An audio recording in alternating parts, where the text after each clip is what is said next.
5 of Black History Month, and we're diving into 29 days of Black inventions because, let's face it, we invented a lot of things. This is Jan Matzilliger, the mastermind behind the automatic shoe-lasting machines that completely changed the shoe industry. While working at a shoe factory in Massachusetts, he witnessed the manual process of adding soles to shoes and decided to automate it. Using wooden cigar boxes, elastic, and wire, he crafted his first model. He kept refining his invention until it could produce at least 700 pairs of shoes a day, a huge leap from the 50 pairs made by craftsmen. His innovation drastically cut shoe prices in half, making quality footwear more accessible to many. Want to learn some more Black History facts? Hit that follow button for a daily dose of Black inventions all month long. Jordan 5's releasing. These are really, really high in demand, so we have about 50 seconds left before the sneaker release. So I gotta be 100 focused and cued in on what's going on. Yeah. That one didn't go through. I struck out on the first releases that sold out really, really fast, and now Wait a minute. Yeah. In that 1 minute, this sneaker, this Jordan just sold out. Yeah. Yeah. I do get a lot of threats. Sometimes people would message me like, oh, it's not that hard to find you. If I see you, I'm going to break your neck. To see that people would be so violent over something that is basically just a pair of shoes. Yeah. At the end of the day, it's just a pair of shoes. So let's get back to the job, man. What did you do in the time we were talking? All right, so let's count how many we got. So 1, 2, 3, 4, 5, 6, 7, 8, 9. So we got 9 checkouts today. All right. This is, I think without question, has to be the holy grail for the sneaker industry. Food Game Air Jordan 12. That's exactly right. So, here you see Jordan signed on the side. Wow. The history behind this, and this is remarkable. The Utah ball boy, Jordan always felt he took care of. And apparently Jordan was an applesauce fan. And, the flu game, Jordan felt miserable, and he comes in after the game and goes, you have my applesauce? And the ball boy says, yes.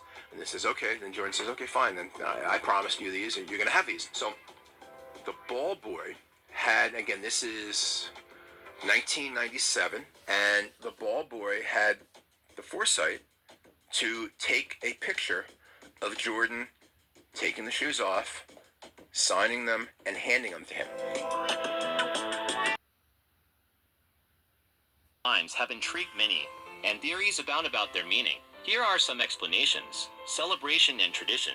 In Old English weddings, shoes were thrown at newlyweds for happiness and good fortune. Today, tossing shoes on power lines commemorates graduations in military training completion. 1. Urban legends. Some believe gangs use shoes to mark territory or indicate drug dealing locations. However, this theory lacks concrete evidence. 2. Personal expression. Graduating seniors and young boys may throw shoes to leave a part of themselves behind or symbolize the loss of virginity. 34. So next time you spot shoes dangling overhead, remember that they might carry stories of celebration, tradition, or personal milestones. I can tell you who. You spent $100,000 on a shoe, and you can't tell me what it was? Really? When? Can you tell me when? In the 90s. In the 90s, you spent $100,000 on a shoe. Oh, yeah. This is before shoes were going for $100,000. I know. Do you still have it? Just say yes. Just say yes. I spent $100. That was Adidas. Michael didn't even want to be at Nike. And my mother said, you're going to go listen. You may not like it, but you're going to go listen. Go into that meeting not wanting to be there. My father said, you got to be a fool for not taking this deal. This is the best deal. Back then, the best guy might have gotten like $100,000 or so. And he got probably $250. It was like, well, you would pay him what? A young rookie that done nothing? You must be out of your mind.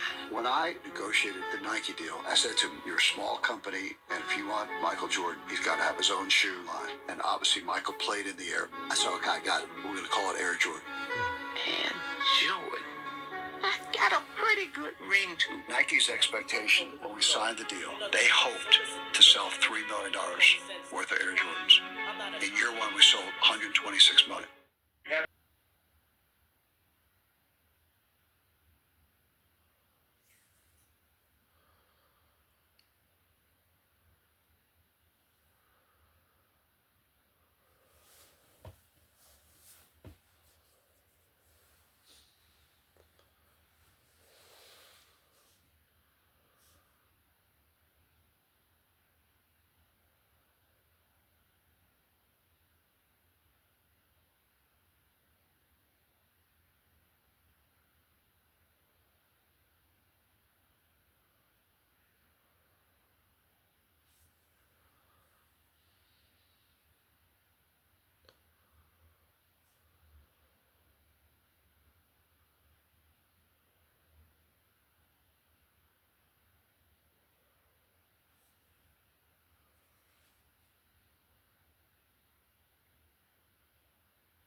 Nike shoes until I signed a Nike contract.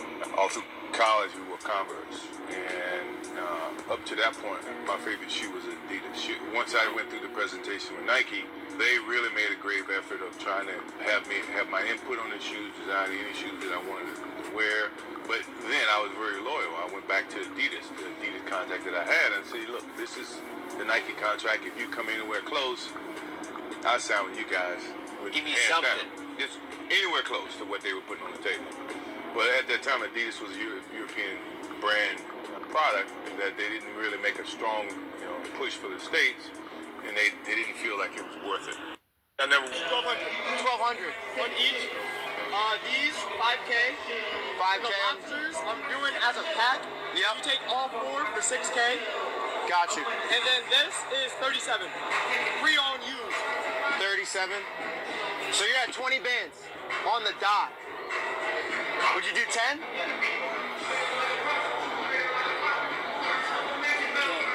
Can't do 10. I feel like I gotta get the coin out, and I'm thinking to go reckless.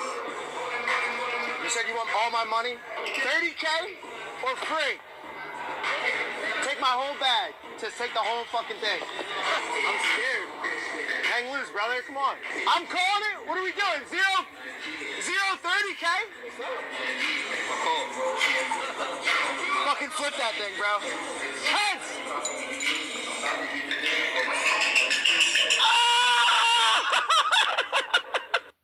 We see my man over here with the 1985 Chicago's, the cleanest pair that I've ever seen. Tell me a little bit about what's this tag over here. Let me see that. Yeah, so this is from the original store that I bought them at when I was a kid. Athlete's Foot in Albuquerque, New Mexico. $64.99. That was the rate back then. Back then, though, keep in mind, boxes and things weren't a big deal. So when I bought these, the Athlete Foot, they went in the back, put them in a box, and I left. But if you look, it's an Air Jordan Natural High.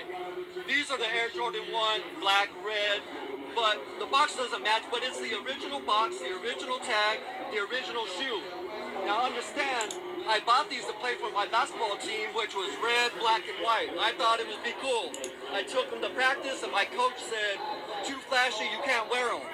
I was very sad because I had saved up $64.99. I put them back in the box, and they've been there ever since. The streets.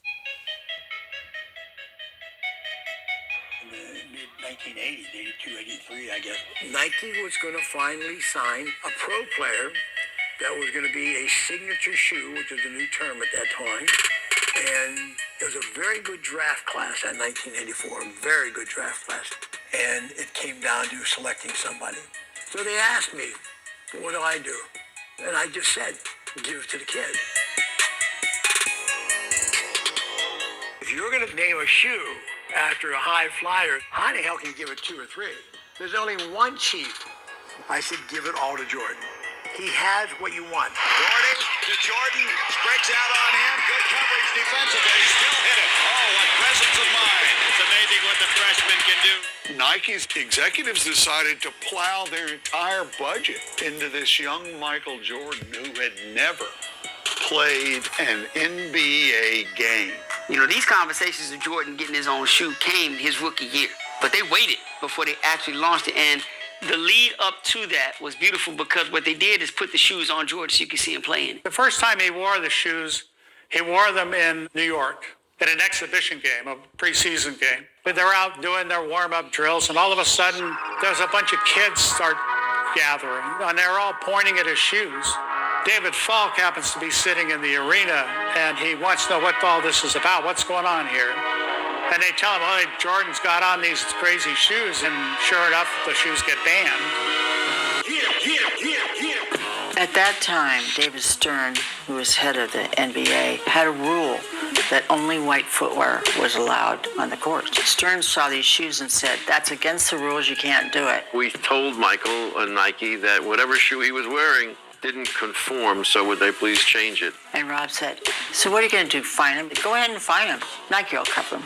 It became the shoe that was banned by the NBA with an implication that it was because it made Michael such a good basketball player. On September 15th, Nike created a revolutionary new basketball shoe. On October 18th, the NBA threw them out of the game. Fortunately, The NBA can't stop you from wearing them.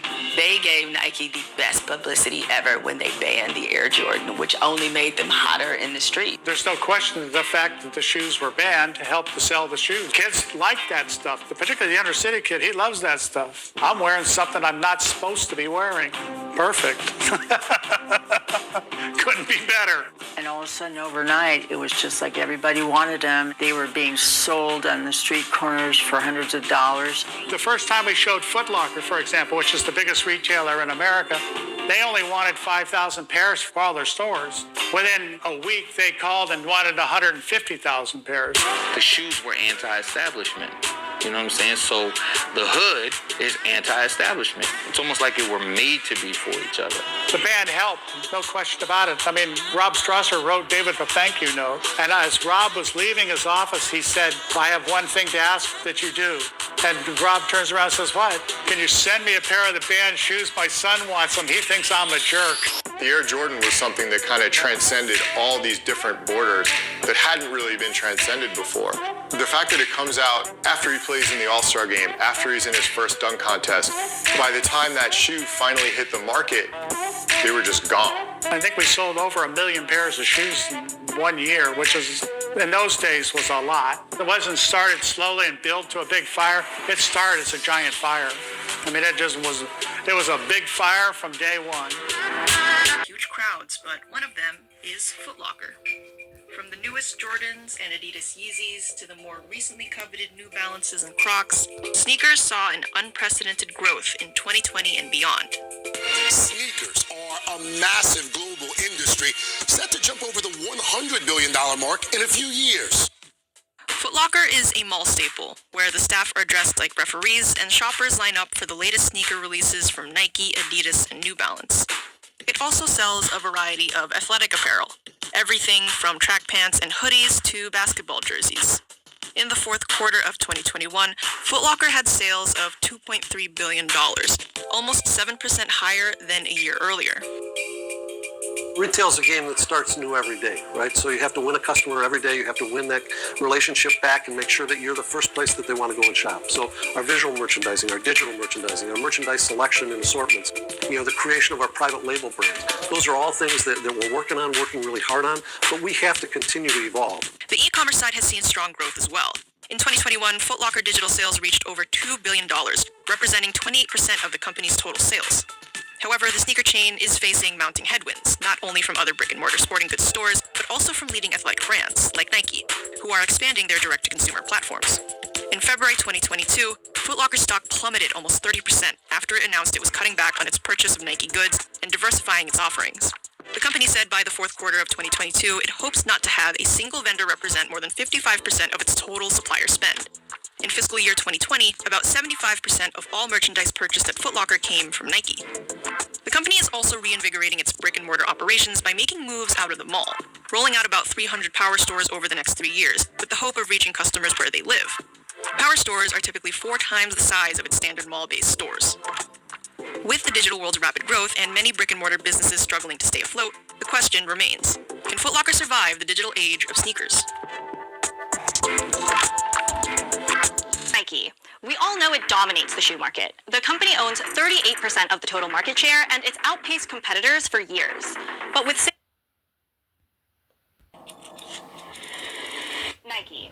We all know it dominates the shoe market. The company owns 38% of the total market share, and it's outpaced competitors for years. But with sales falling in Q1 this year, Nike is facing its worst performance since the late 1990s. And this past February, Nike announced that it will lay off 2% of its workforce as part of its plan to cut $2 billion in costs. There's so many challenges that Nike has to face right now. Today, there, in my opinion, has never been a better time to be a small brand. While newer brands have been gaining ground and longtime rivals have seen their sales soar, Nike's shoes are continuing to stack up on clearance racks. The pressure's on, and Nike is trying to recover from the crucial missteps it took in recent years and pick back up in the areas it used to own in. Now that the company is shifting priorities, Nike might be getting the boost it needs.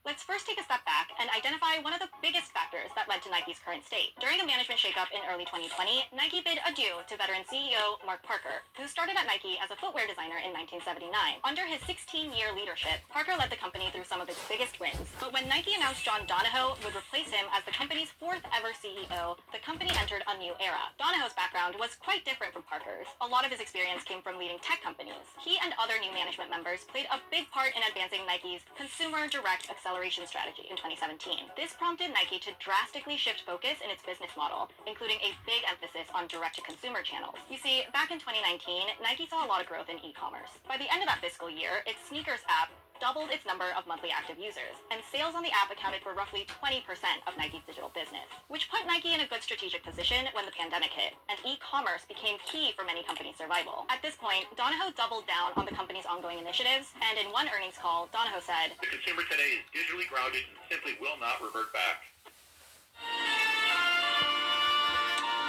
Will not revert back." But if this year has taught us anything, it's that betting on yourself might not always be the right move. Nike invested heavily in developing its digital presence, including global store concepts and 4 mobile apps, all in hopes for customers to move to Nike's DTC channels. The shoes are much more margin rich at selling via DTC. This shift away from retail was an aggressive move. For context, wholesale brought in revenue of $25 billion for Nike in 2019. So this was a huge decision. But ultimately, Nike severed a third of its relationships with sales partners and cut back on the amount of merchandise it sold to remaining clients. At least at the start, things were looking good. Membership to Nike's digital platforms grew to 160 million users, and by May 2020, digital channels accounted for 30% of Nike's sales, which was about 3 years ahead of schedule. But that's as far as it got. Nike never reached that 50% goal that Donahoe initially anticipated. Once lockdowns lifted, consumers started to go back to brick-and-mortar stores, and that's when Nike's direct sales started to see a change in course. To add to the matter, Nike was one of the many companies that faced significant supply chain headwinds during the pandemic. Come the latter half of 2022, several seasons worth of products finally arrived at Nike's warehouses, and the company was suddenly hit by an inventory tsunami, amounting to nearly $9.7 billion. This marks the company's highest inventory level in history and resulted in a 14% drop in share price. It became more and more evident that Nike overshot its DTC potential and needed to re-strategize. They pushed way too hard and fast on trying to grow their own DTC business at the expense of their wholesale partners. Stuck managing its own inventory, Nike attempted to protect its brand value by selling many of its products through widespread discounting, but not just on their own. At the time, there was a strong demand for Nike products from wholesale channels. I think they've come to a realization that they need those partners to bring products to consumers where they can't reach them otherwise. So Nike, like the Sorry X, came crawling back to some of its wholesale partners. And while these companies welcomed Nike back with open arms, this rekindling of sorts wasn't a fix-all solution. Nike definitely deprioritized some of their opening price point footwear during the pandemic and during this push to DTC. It started to come back. I would not tell you that they're back anywhere close to where they had been. Still, Nike generally has strong pricing power, which is largely due to how much thought the company puts into managing the marketplace. I think most brands use a much more channel segmentation, which is a much more blunt instrument. Nike, I think, takes a much more detailed approach and says all the way down to the doorfront, this is where we're going to put the product for this particular release. To hit Red Pegasus and the Air Force Ones, but not quickly enough, because fashion is a fickle industry. Consumer demand and competitive pressure. In fact, Created by Astronova School, the Sneaker Conundrum. Hello and welcome to Crime Conundrums. I'm your host, the Puppet Master, and I have a question for you. Imagine this. A company called King is the largest and most popular shoe brand in the world. They sell millions of sneakers each year. A startup called Ace, masterminded by the designer known as Ace, creates unique versions of King shoes. Here's how it works. Ace buys basic King sneakers and remixes them, adding different colors, patterns, and materials. Ace sneakers sell for many times more than the price of the original King shoes. It seems like every day more and more Aces are worn by athletes, celebrities, and people around the world. At first, King didn't care about the Ace custom shoes because they were small. But now things have changed. Ace is one of the fastest growing and coolest shoe brands in the world. While the first Aces felt like works of art, some of the latest versions of Aces are just King shoes with a logo cheekily crossed out. So, did the Ace Shoe Company cross the line? What do you think? Crime or no crime?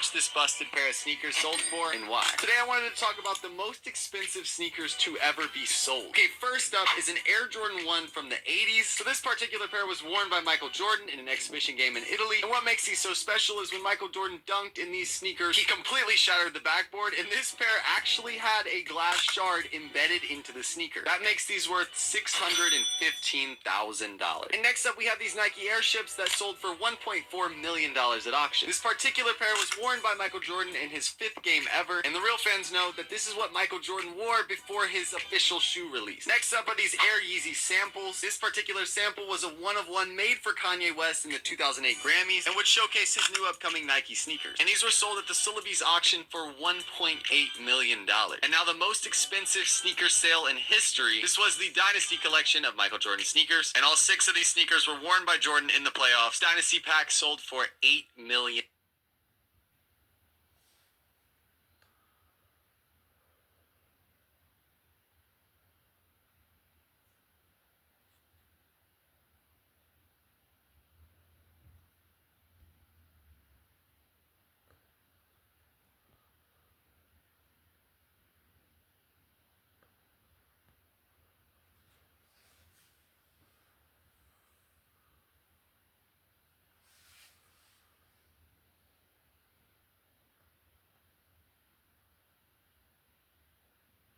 Well, the K started off as a hand. The letters we use to explain ourselves to the world also have their own stories to tell. Tales as old as the pyramids of Egypt, the tragedies of Greece, and the legions of Rome. In this video, we'll explore the origins of our alphabet. Who was the first to see a C, to write out Y, or to have a P? And what on earth is a naked E? Let's answer all of these questions and more in another Rob Words. Is the alphabet. You probably knew that. More specifically, it's our alphabet. Not all alphabets look like this. In fact, our alphabet gets its name from someone else's alphabet. You've perhaps also heard this referred to as the Roman or Latin alphabet, and that's because the majority of these mixtures of bendy and straight lines were settled in the configurations that we now know them by the scholars of Rome. However, behind each of these simple shapes is a story that goes way back, in some cases 6,000 years, to the Egyptians. The letter A, for example, started out as an Egyptian cow, or at least this Egyptian hieroglyph of an ox. You may not think of the letters of the alphabet as being pictures of anything, but in some cases that is precisely what they are. The Egyptians famously constructed their sentences using these pictographs that we call hieroglyphics, with each one representing a word. But a lesser known fact is that hieroglyphics were sometimes used kind of informally, just to represent individual sounds. You could then use them in combination to represent words. For foreign workers in Egypt, for example, it was easier to build the word you wanted to write using these sounds than to remember which of the around 1,000 hieroglyphs represented that specific concept. So, say you couldn't remember the hieroglyph for time, which for some reason was this picture of, I don't know, a button? Well, you could instead approximate the sound using the hieroglyph for the T sound plus the hieroglyphs for I and for M. Except, of course, you couldn't, because that would spell out the modern English word for time and would not help you communicate with anyone in ancient North Africa. But you get the system that I'm trying to explain to you here. Anyway, some of those foreigners I mentioned were a group called the Canaanites, and they came from the Middle East. Now, they enjoyed this system of spelling out words so much that they wanted it for their own Semitic language, and they co-opted some of the Egyptian hieroglyphs for the job. So they chose this picture of an ox to represent the first sound at the start of their word for ox, which was Aleph, and they named the letter that too. They called it Aleph. Next, they took this Egyptian hieroglyph, which is supposed to be a representation of a sort of hut, and used it for the first sound in their word for house. Now, these two pictures became the first of 27 representing all of their consonant sounds. Can you see where this is going? The Phoenician civilization was the next to get hold of these letters. They tweaked them just a little bit and then handed them on to the Greeks, who changed their names to Alpha and Beta to better fit their way of speaking. And that is where alphabet comes from. Now, the Greeks gave them then to the Etruscans, who lived in modern-day Italy. They meddled a bit more with the shape and called them A and Be to reflect their sounds instead. Then they gave them to the Romans. The Romans tidied them up a bit, and voila. And they haven't really changed since. A and B are the only members of our modern alphabet that can be traced back to Egyptian hieroglyphs. C started out as an Egyptian throwing stick. It got passed around and bent about and turned into what we have today. E, believe it or not, is thought to have originated from this Egyptian fella waving his hands around. He looks like he's yelling, "Hey!" And that's actually exactly the sound that he represented to the Canaanites and also to the Phoenicians as well. By the time the Greeks got him, though, he looked rather different for a start, and they also wanted him to do a different job to represent their sound A. So, they dropped the H at the start and named that letter Epsilon, which means naked E, because it had been stripped of its H. K is thought to have started out as a hieroglyph of a hand whose fingers simplified and spread, and M was some wavy water. I mean, it basically still is, isn't it? N is believed to have begun as a snake that lost its head but somehow kept its kink. O started life as an Egyptian eye, believe it or not. I as in peeper, not as in the letter I. More on that one later. And finally, R has perhaps seen the biggest transformation. Can you guess what it started out life as? Well, if you said head, first of all, I'd love to know what's going on in yours. And second, you're right. If you look at how it changed between the different civilizations it passed through, you can see that every individual tweak seems reasonable until we do end up with something utterly different to what we started off with. So those are the ones that the clever folk who know a lot about this sort of thing believe came from the Egyptians, but many more of our letters can be traced back to that alphabet developed for the early Semitic language of the Canaanites. L, for example, is thought to have started out as this symbol that looks a bit like a fishing hook. It's actually meant to be something called an ox goad that's used to, not so gently, encourage cattle to get moving, basically as a primitive cattle prod. Anyway, as it passed through the hands of the Phoenicians, the Greeks, the Etruscans, and the Romans, it twizzled around and straightened out. So which letter do you suppose that this 4,000-year-old symbol turned into? Well, if you said W, you are absolutely wrong. This is actually thought to probably be where S started out. D is also suspected of having come from the early Semitic alphabet, although there's some dispute over which letter is the daddy of D. It either started life as a door, apparently that is a picture of a door, or as a fish. Either way, it has changed pretty radically over time. It actually took on two shapes for the Greeks. One was passed on to the Etruscans and became our letter D, and the other one became delta when the Greeks settled their own alphabet. Q is also thought to have possibly come from the early Semitic alphabet. It started off looking like, I don't know, an O on a pogo stick, and actually hasn't changed all that much over a few thousand years. What's surprising about Q, though, is that it survived at all. I mean, it doesn't do anything that a C or a K couldn't also do. One of the suspicions for why that is that to the Phoenicians, Q made a slightly different sound to K and C. Different enough for the letter to survive, but not different enough to convince the Etruscans and Romans that they needed that sound too. They instead deployed it for niche uses. So for the Romans, a C went before an A sound, K went before E and I, and Q went before, like it tends to for us now, a U. Now U has its own fascinating story to tell. U is thought to have started out life as this Phoenician character, which is also the ancestor of Y, and of V, and of W, and, most surprisingly of all, of F. That's right, the Greeks took the two prongs of this ancient barbecue fork and bent them over. It's easy to see how the Phoenician character gave birth to Y, because it's barely changed. It's right towards actually the end of our alphabet, because it was a late addition for the Romans, who deliberately imported it from the Greek alphabet, just in order to be able to spell out Greek words. Actually, that's why in some languages it's actually called a Greek I. In French, it's Y, and why in other languages, like German, it's called by the Greek name, Upsilon. The Romans were actually just repeating a process with Y that had already happened once a bit more organically, because their letter U had also descended from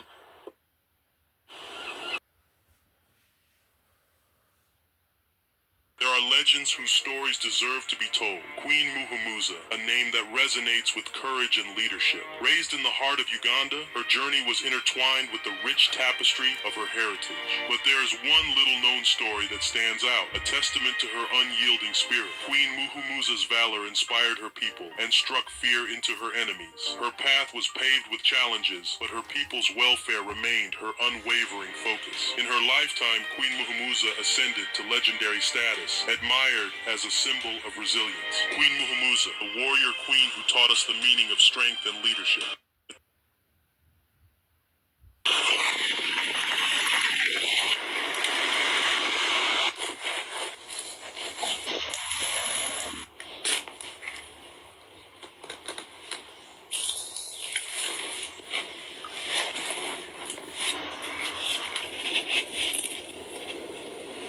salt water's in here. This bottle's going to steam up, right? Now what's going to happen is this steam from this bottle is going to slowly make its way through and it's going to end up in this bottle here, okay? The reason why I'm turning it, if there's all moisture up here and I turn it, it'll end up on the bottom of the bottle. Alright, we're going to take this off. Now see how much water we got. So that's the water there. That's pure drinking water. That took us about 20 minutes to get. Alright, we're going to try it.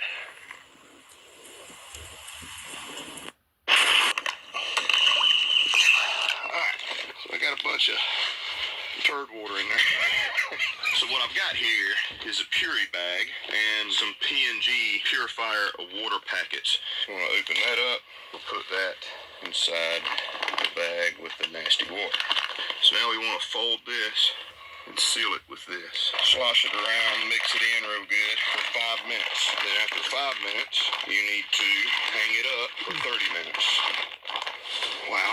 Alright, so check this out. See how it's already clumping everything up? I got a bad feeling.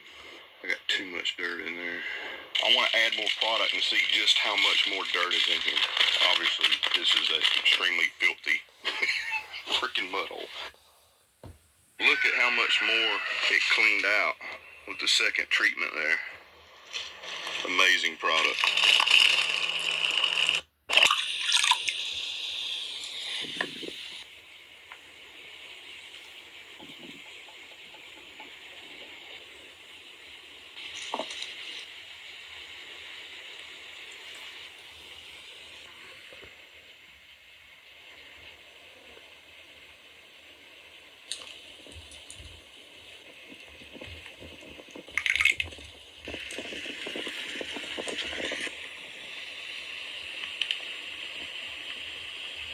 Jungle and run out of drinking water. You can extract water from bamboo using this method. First, tap the bamboo to check the water level inside. Then, make a V-shaped cut into it. As soon as you remove this extra part, water will start flowing out of the bamboo. The water is clean, and you can drink it without any worries. Still, no one liked her video. This is just some veins or stringy connective tissue in this meat. These are actually intestinal parasites that are hiding in the meat. You swallow them, they grow within your intestines and feed off the food that you eat. If you like your steaks rare, you're at a greater risk. It was a hoax. We actually found a tiny little slug-like maggot-looking worm that wraps around the toothpick. It's moving! It's moving. What is it?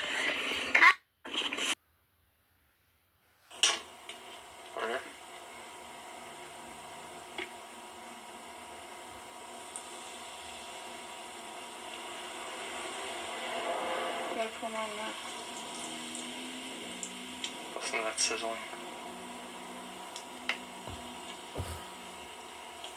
Nothing at first.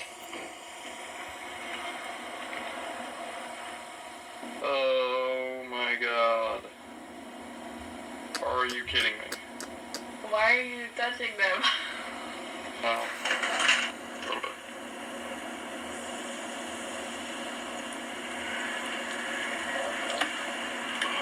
Fucking sick.